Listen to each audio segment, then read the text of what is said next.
Test.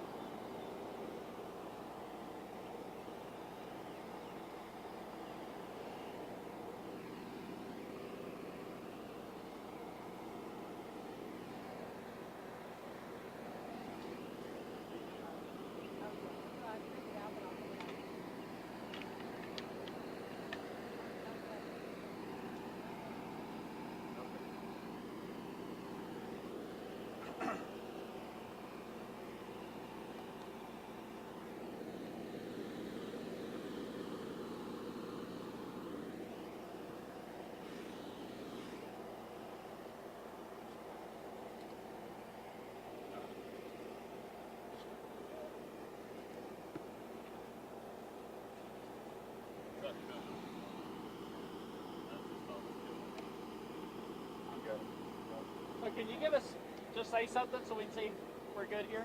Test. Test. Test. Testing.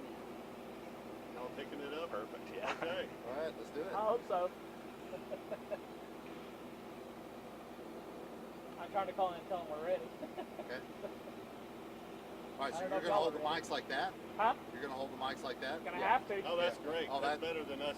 No doubt. Much better. Just We might need y'all to speak speak up a little bit. Okay. Yeah, we speak will. up. All right, so I'm going to lead in. You're going to jump in behind, cover all the thank yous and all the other fees. I'll jump in there and Judge, say something. close us out with Yeah.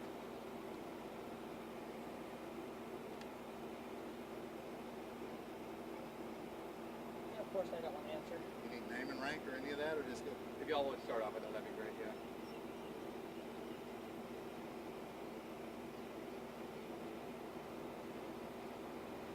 Can't get enough to answer. Hey, we're about to start. Okay. Right.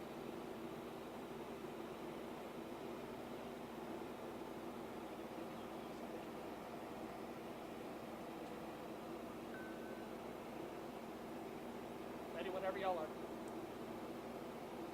All right, last night at about 1900 hours, we began to receive calls, 911 calls in the southern part of Smith County. Those included tree lines down, we had power lines down, we had trees into houses. We ran quite a few calls in a short period of time, and with quite a few reports that we at least had significant wind damage and or tornadic rotation. There was also reports of a pre-storm that occurred on the other side of the lake. And so we began to do search and recovery missions, looking for anybody that would be trapped in their houses, mostly hampered by the volume of trees that were down on the roadway. So we lost the sunlight very quickly last night in the dark hours, and really hampered by power lines that were very hazardous to all the crews that were out. We had a lot of bystanders and citizens that were trying to clear roadways. We worked deep into the night, about 3 o'clock in the morning, and came back early this morning to continue the operation to mostly do damage assessment today. That damage assessment has continued through the afternoon, and we've been able to search all of the properties and look through all of the southern part of the county affected by the storm. No loss of life, no significant injuries, and no major home damages. I say that in terms of structures that are totally destroyed or anything like that. We had some outbuildings that were destroyed, but nothing that has displaced people long term from the damages to their homes. So that's the great news. We continue at this moment to be ready to respond. Power companies are working to restore power within the region. We had about 3,500 customers that, for the power company to report, were out of power. We continue to respond and be ready for anything in this area. We continue to watch the weather going into the weekend. We're into a Memorial Day weekend and have significant weather on the forecast once again tonight going into the weekend. The marinas have significant damage to them. Boats that are probably planned for the weekend are tied up in marinas that have significant damage, power loss, things of that nature. If anybody goes back on the water, we highly advise you to be very cautious, both from an electrocution hazard issue and debris in the water. So definitely take extreme caution with power lines at any of this area that has been disrupted.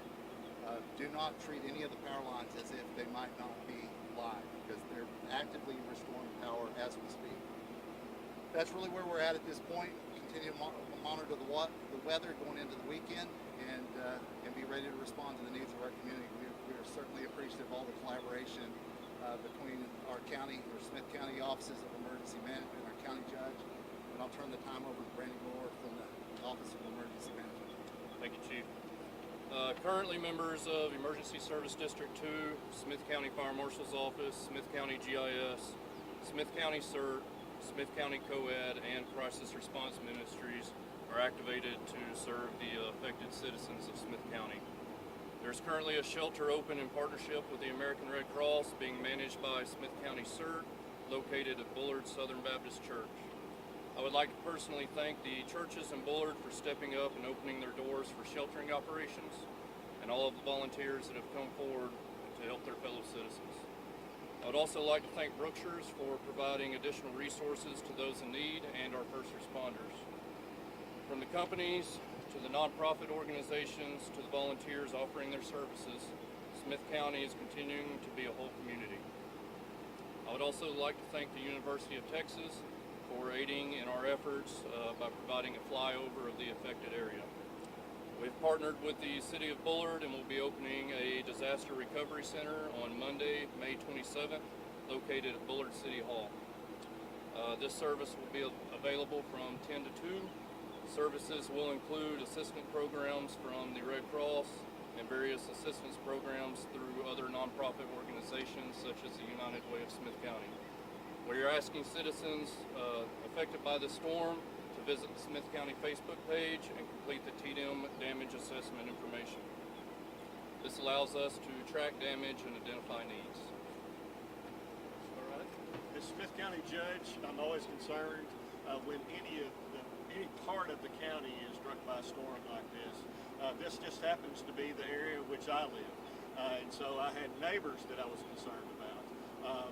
Thrilled to see that we didn't have any major issues with health or any deaths and any real major problems with homes. I know we have some damage in the neighborhoods. We're concerned about that. They've already mentioned about TDM, how you get online on the Facebook page, Smith County Facebook page. You can register your problems there. I just want to let everybody know what our Road and Bridge Department actually did in Smith County. They actually had over 20 roads that were blocked by downed trees.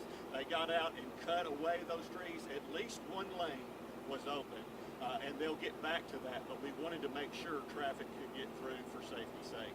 I also want to thank ESD2 and the collaboration between ESD, our Fire Marshal's Office in Smith County, and also our emergency management team.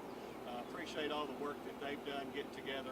One of the things also that I want to mention is if you have debris, if you live on a county road and you have debris, you can push that debris out to the right-of-way. We cannot, our road and bridge crews cannot come on private property to pick that up. But if you push it to the right-of-way, we can pick that up. I want to tell you that you must be patient with this.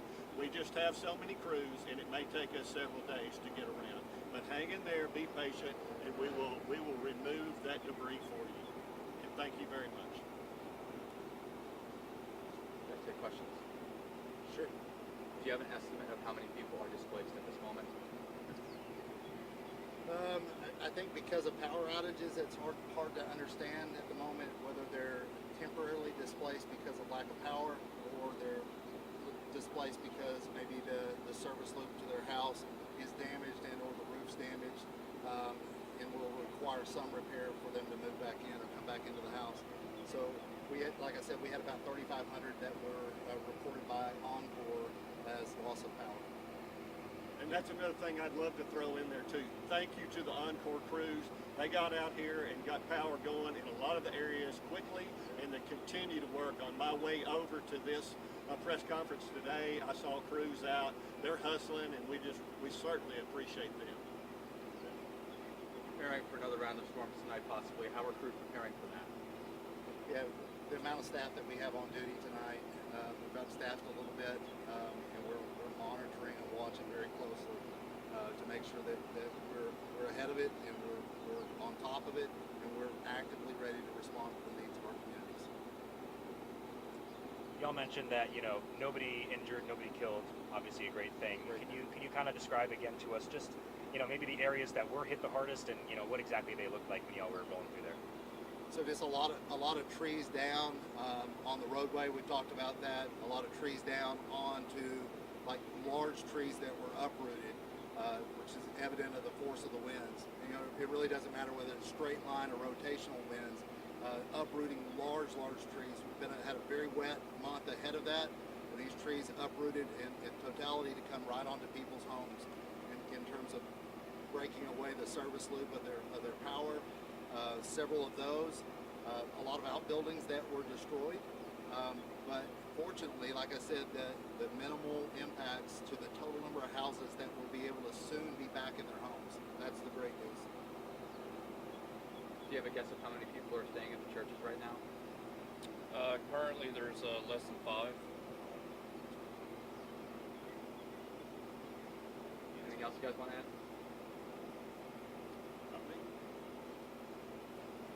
All right. All right, thank you guys. Yeah. Appreciate Do you need our names and all that? I think we're I think good. that was, Okay. yeah.